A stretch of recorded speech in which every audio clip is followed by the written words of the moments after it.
First play from about the 12, and there is Vick, as you talked about, John, rolling and launching downfield for Deshaun Jackson, who accelerates, caught the opening play, and all the way for a touchdown. Sick. What? Full disclosure, I'm a Philadelphia Eagles fan, and that play right there got me excited. Heck, the first quarter got me excited. They were up 28-0 over the Washington Redskins, and Washington still did not trust the man they gave a new $72 million contract to earlier in the day. Instead, Mike Shanahan elected to run the ball with Keelan Williams instead of letting Donovan McNabb throw it. I didn't get it. And let's talk the business behind this crazy contract given to Donovan McNabb. So the story went that $40 million was guaranteed dollars. Alternative reports have come out today. Adam Schefter said this: if the Redskins cut him after this season or trade him, they were only on the hook for the $3.75 million. Even though McNabb, however, said today in a radio interview that he'll be a Redskin not just next year, but years to come as well. The intrigue builds. To me, it's all clouded by confusion. I don't know why they gave that guy that kind of money to begin with, Will. Wait a minute. He played for your beloved Eagles before. And was good for many years. And maybe this is Donovan's retirement contract or whatever the case is, but that's been team turmoil over there east of Minnesota all year with Sure. McNabb and Hainsworth and Shanahan. And a big part, for years, the Redskins have been terrible because of Daniel Snyder. So we can say what we want to say about McNabb. We can say what we want to say about McNabb. To me, he's one of the most maligned players who's ever played this game, and I don't know what the reasons are behind it.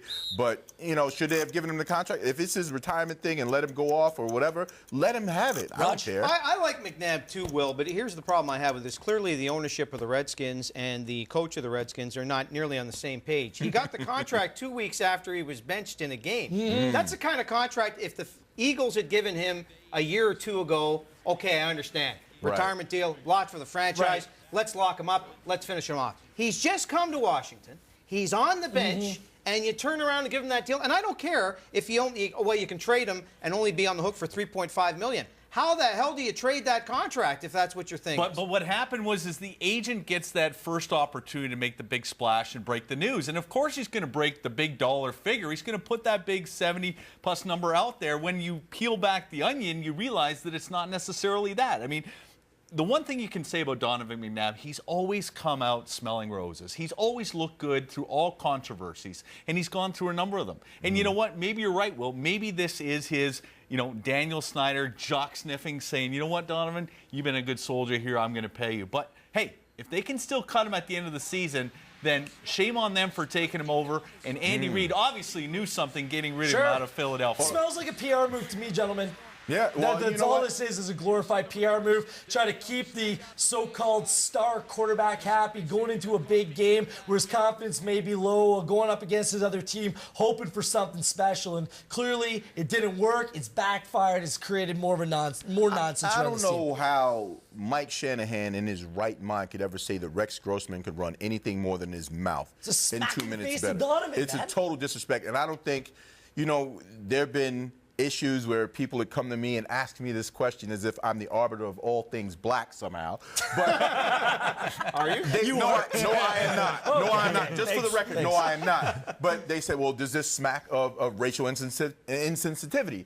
And there's been some articles about it. Certain writers have written about it. And it was BS, Will. Of course it is. BS. No. The question was raised, would he have done this to John Elway if John Elway had the same kind of game as Donovan McNabb had? Or is he going off of what McNabb did in the Super Bowl a couple years ago? It's the fact that Donovan has been crap this year. That's nothing to do with let him be crap. There are a lot of crap quarterbacks, but Rex Grossman should never, ever play an NFL game again. It's pretty hard, though, to sell the fact you're being disrespected when you get $70 million from a team and you were benched 2 weeks prior. I like when you're going to the commercial break, how do you sleep at night on a pile of money with many beautiful women? So Donovan McNabb's living it up. Don't feel bad for the dude. He'll go out on his terms one way or the other.